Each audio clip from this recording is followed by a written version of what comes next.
मेरे प्रिय छात्रों और छात्राओं, मैं आशा करता हूँ कि तुम सभी स्वस्थ एवं प्रसन्न होगे। आज के वीडियो में मैं तुम्हें ग्रामर व्याकरण का शब्द विचार पढ़ाने जा रहा हूँ। शब्द किसे कहते हैं, शब्द के कौन कौन से भेद हैं, किन किन रूपों में उसका विभाजन किया गया है, मैं इसे तुम्हें विस्तार से आज बताने जा रहा हूँ। सबसे पहले ध्यान देना, शब्द किसे कहते हैं। विचारणीय प्रश्न है। शब्द, यदि हम परिभाषा देखें तो वर्णों के सार्थक समूह को शब्द कहते हैं। एक बार फिर से देखो, वर्णों के सार्थक समूह को शब्द कहते हैं।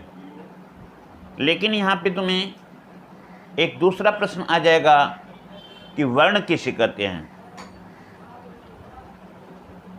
इसलिए हम तुम्हें सबसे पहले वर्ण को बता दे रहा हूँ कि वर्ण किसे कहते हैं। तो संक्षेप में, मुख से निकलने वाली सबसे छोटी ध्वनि वर्ण कहलाती है, जिसके खंड नहीं किए जा सकते, जैसे क, च, ट, त, प आदि, अ, आ इत्यादि। ये सभी वर्ण हैं। वर्ण के दो भेद हैं, स्वर वर्ण, व्यंजन वर्ण। अब तो तुम्हें समझ में ही आ गया होगा कि शब्द की जो मैंने परिभाषा बताई, शब्द किसे कहते हैं। उत्तर में मैंने बताया वर्णों के सार्थक समूह को शब्द कहते हैं। जैसे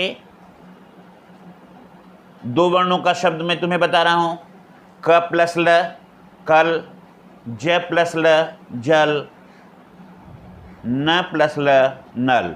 इस तरह से जल, कल, नल, ये दो वर्णों से बने हुए शब्द कहलाते हैं, जिनका निश्चित अर्थ होता है। इसी तरह से यदि हम थोड़े से आगे बढ़ें तो तीन वर्णों के समूह से बने हुए शब्द हैं, जैसे क प्लस म प्लस ल कमल, या क प्लस ल प्लस स कलश। इस तरह से नयन, मगन, रमन, अमन, चमन, ये तुम्हारे तीन वर्णों से बने हुए सार्थक शब्द हैं। इसके बाद हम चलते हैं, चार वर्णों से कुछ भी शब्द होते हैं, जैसे क प्लस ट प्लस ह प्लस ल, कटहल बोलते हैं, नटखट बोलते हैं, जलघट बोलते हैं, पनघट बोलते हैं। ये सभी वर्णों के सार्थक समूह एक निश्चित अर्थ को प्रस्तुत करते हैं और इस तरह से ये शब्द कहलाते हैं। अब हम शब्दों के भेद के विषय में चलते हैं। तो सबसे पहले हम तुम्हें बताएंगे अर्थ की दृष्टि से शब्द के कितने भेद होते हैं। प्रश्न होगा, अर्थ की दृष्टि से शब्द के कितने भेद हैं। तो अर्थ की दृष्टि से शब्द के दो भेद हैं, सार्थक शब्द, निरर्थक शब्द। सार्थक शब्द, निरर्थक शब्द। अब पहला प्रश्न इसके में बनेगा, सार्थक शब्द किसे कहते हैं। तो जिन शब्दों के अर्थ होते हैं, जिनका कोई महत्व होता है, जिन्हें हम अच्छी तरह से समझ सकते हैं, उन्हें हम सार्थक शब्द कहते हैं। परिभाषा एक बार फिर से मैं बता दे रहा हूँ। जिन शब्दों से किसी अर्थ का बोध होता है, उसे सार्थक शब्द कहते हैं। ऐसे शब्द जैसे गाय, भैंस, बकरी, राम, मदन, मगन, नयन, कटहल, जल इत्यादि, ये सभी शब्द किसी निश्चित अर्थ की तरह हमें संकेत करते हैं। इस तरह से ये सभी शब्द सार्थक शब्द कहलाते हैं। अब इसके दूसरे रूप या दूसरे भेद निरर्थक शब्द की तरफ हम चलते हैं। प्रश्न बनेगा, निरर्थक शब्द किसे कहते हैं? वे शब्द जिनका कोई अर्थ नहीं होता है, बस ऐसे ही बोले जाते हैं, उन्हें हम निरर्थक शब्द कहते हैं। वे शब्द जिनके कोई अर्थ निश्चित न हो, उन्हें हम निरर्थक शब्द कहते हैं। ये ऐसे बोलचाल की भाषा में बोले जाने वाले शब्द हैं, चाहे वह मनुष्य के द्वारा हो, चाहे वह जानवरों के द्वारा हो, चाहे पक्षियों के द्वारा हो। जैसे मेढक के द्वारा बोले गए टर पर, टर टर करता है, इसका कोई निश्चित अर्थ हम नहीं समझ पाते हैं, लेकिन वह अपनी भाषा में बोलते ही रहते हैं। गाय है, भैंस है, मों, ऐसे शब्दों का उच्चारण करके करते हैं। मनुष्य है, मनुष्य, कुछ न कुछ ऐसे शब्द बोलते रहते हैं जिसका कोई अर्थ नहीं होता है। जैसे सोते समय हमारे नाक से निकलते रहता है कुछ ध्वनि, उसका कोई अर्थ नहीं होता है। खाट पे बैठते हैं तो चर पर ऐसे शब्द उच्चारित होते हैं। इन शब्दों का कोई अर्थ नहीं होता है, लेकिन ये शब्द भी शब्द कहलाते हैं, और इस तरह से ऐसे शब्द को हम निरर्थक शब्द कहते हैं। अब हम अर्थ की दृष्टि से शब्द के भेद को देखने के बाद व्युत्पत्ति या बनावट के आधार पे शब्द का विभाजन करेंगे। तो व्युत्पत्ति या बनावट के आधार पे शब्द के 3 भेद हैं। कौन कौन से हैं? इसका रूप देख लो। रूढ़ शब्द, यौगिक शब्द, योग रूढ़ शब्द। रूढ़ शब्द,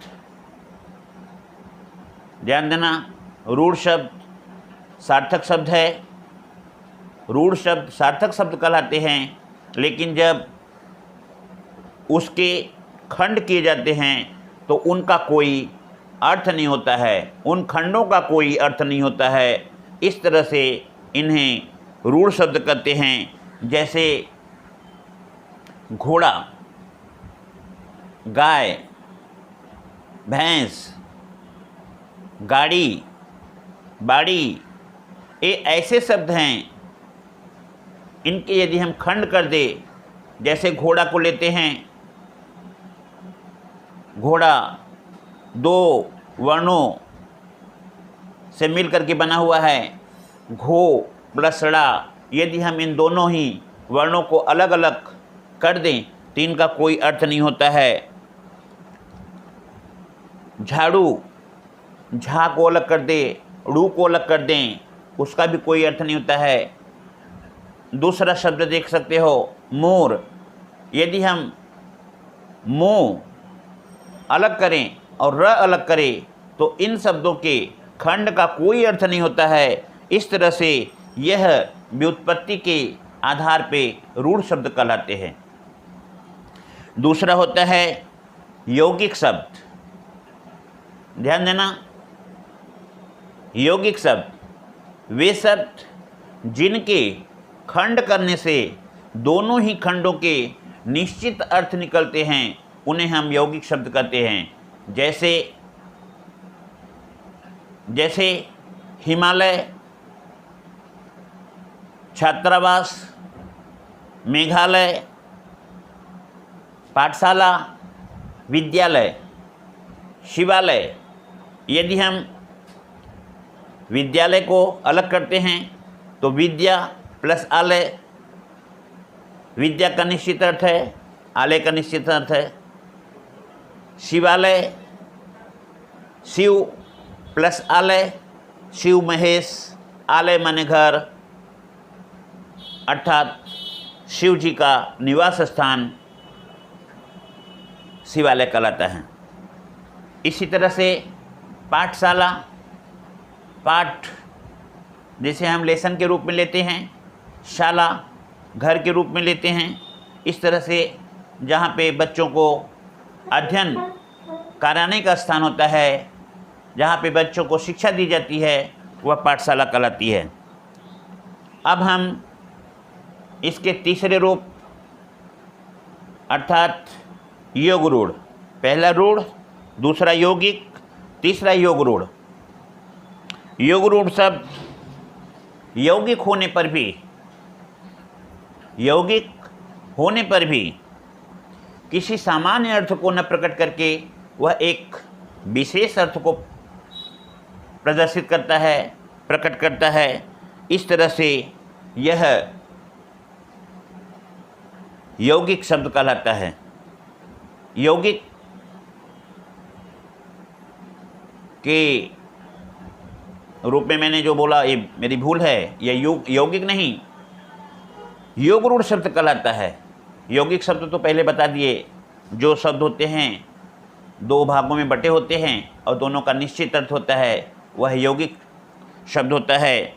योग रूढ़ शब्द मैंने बताया दो शब्दों के योग से बनते हैं, लेकिन इनका सामान्य अर्थ नहीं होता है, बल्कि एक विशेष अर्थ होता है। उन्हें हम योग रूढ़ शब्द कहते हैं। जैसे सामान्य रूप से तुम देखते हो पंकज बोलते हो, पंकज दो शब्दों के योग से बना हुआ है, पंख प्लस ज, पंख प्लस ज। पंख का मतलब होता है कीचड़, ज का मतलब होता है उत्पत्ति। जिस वस्तु की उत्पत्ति कीचड़ से हो, पानी से हो, उसे हम कहते हैं पंकज। अर्थात पंकज का विशेष अर्थ होता है कमल। इसी तरह से हम इसे नीरज भी ले सकते हैं, नीर प्लस ज। नीर माने पानी से या पानी में जो उत्पन्न होता है, ज माने जायमान या उत्पन्न होता है। नीरज हुआ, पंकज हुआ, तोयज हुआ, बारिज हुआ, ये जितने भी शब्द हैं ये सभी शब्द जो है हमारे योग रूढ़ शब्द कहलाते हैं, जो विशेष शब्द को, विशेष अर्थ को बताता है। एक तीसरा या अन्य शब्द एक तो मैं तुम्हें बता रहा हूँ, संसद।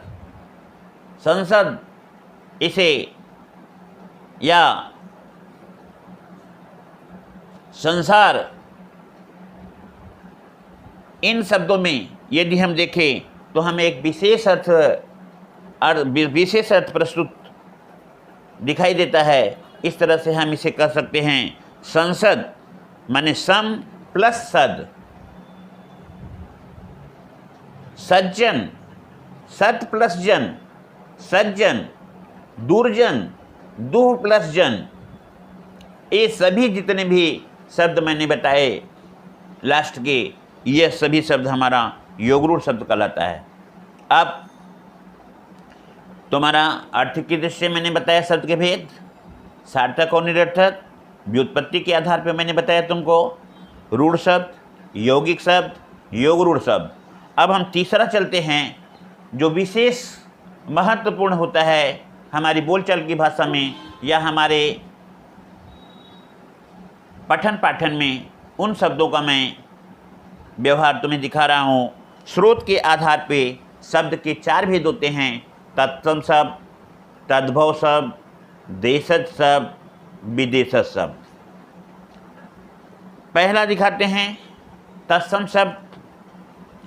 तत्सम दो शब्दों से बना हुआ है।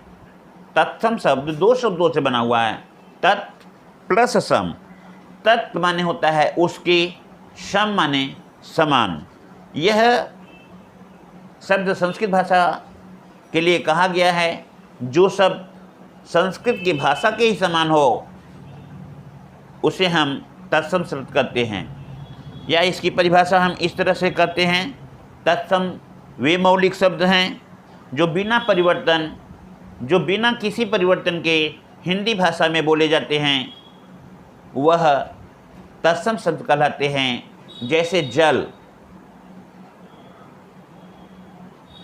घृत, दुग्ध। यहाँ पे घृत, जल, दुग्ध, अग्नि, सूर्य, गृह, आम्र, रत्न इत्यादि ऐसे शब्द तुमको बहुत सारे मिलेंगे जो तत्सम शब्द कहलाते हैं, जो संस्कृत भाषा से सीधे के सीधे हिंदी भाषा में प्रयोग होते हैं और बोलने में कोई कठिनाई नहीं होती है। अब दूसरा शब्द, इसका दूसरा रूप में बता रहा हूँ। तत्सम के बाद तद्भव शब्द होता है। तद्भव शब्द संस्कृत का बिगड़ा हुआ रूप है, जो है तो संस्कृत भाषा का, लेकिन हम उसे हिंदी में बिगड़ते हुए रूप में प्रयोग करते हैं। जैसे अभी मैंने बताया, जल, जल के लिए हम पानी कहते हैं। सूर्य के लिए सूरज का प्रयोग करते हैं। घृत के लिए घी का प्रयोग, घी करते हैं। दुग्ध के लिए दूध बोलते हैं। तो इस तरह से सूरज, दूध, घर, आम, आग, ये सभी शब्द हमारे तद्भव शब्द कहलाते हैं। अब हम शब्द के थोड़े से आगे बढ़ते हैं। इसके तीसरे रूप में देशी शब्द होते हैं। देशी शब्द, इस वर्ग के शब्दों को संस्कृत शब्दों से कोई संबंध नहीं होता है। ये सब किसी भी देश के, यदि हम भारत की बात करें तो भारत के कोने कोने से, भिन्न भिन्न प्रांतों से, भिन्न भिन्न राज्यों से, भिन्न भिन्न समाज के वर्गों से उनके द्वारा बोली गई भाषाओं के शब्द आते हैं। जैसे पगड़ी, खिचड़ी, लोटा, खाट, बिस्तर, आग, पानी इत्यादि, ये सभी शब्द जो है हमारे देशी शब्द कहलाते हैं। अब इसके चौथे शब्द आते हैं विदेशी शब्द पे। विदेशी शब्द वे शब्द हैं जो विदेशी भाषाओं से लिए गए हैं, जो विदेशों के उनकी भाषाओं से हमारे हिंदी भाषा में ज्यों के त्यों बोले जाते हैं, हम उन्हें विदेशी शब्द कहते हैं। आज रेलगाड़ी के विषय में कौन नहीं जानता है? रेलगाड़ी, लालटेन, रेडियो, टेलीविज़न, टेलीफोन, मोबाइल, ये ऐसे शब्द हमारे हैं जो हम दैनिक जीवन में भर्राटे के साथ फ्रैंकली बोलते जाते हैं। शब्द तो इंग्लिश के होते हैं, लेकिन लगता है कि जैसे हम हिंदी ही बोल रहे हैं। इस तरह से हमने तुम्हें विदेशी शब्द के विषय में बताया। यदि हम कुछ और शब्दों को लेते हैं तो कार है, बैंक है, औरत है, कुली है, स्टेशन है, स्कूल है इत्यादि ऐसे शब्द हैं जो विदेशी भाषाओं से हमारे हिंदी भाषा में प्रयोग किए जाते हैं। इस तरह से मैंने तुम्हें स्रोत के आधार पे शब्द के 4 भेद बताए: तत्सम शब्द, तद्भव शब्द, देश शब्द, विदेश शब्द। अब हम शब्द के लास्ट स्टेज में आते हैं। प्रयोग के आधार पे शब्द के 2 भेद होते हैं: विकारी शब्द, विकारी शब्द, अविकारी शब्द।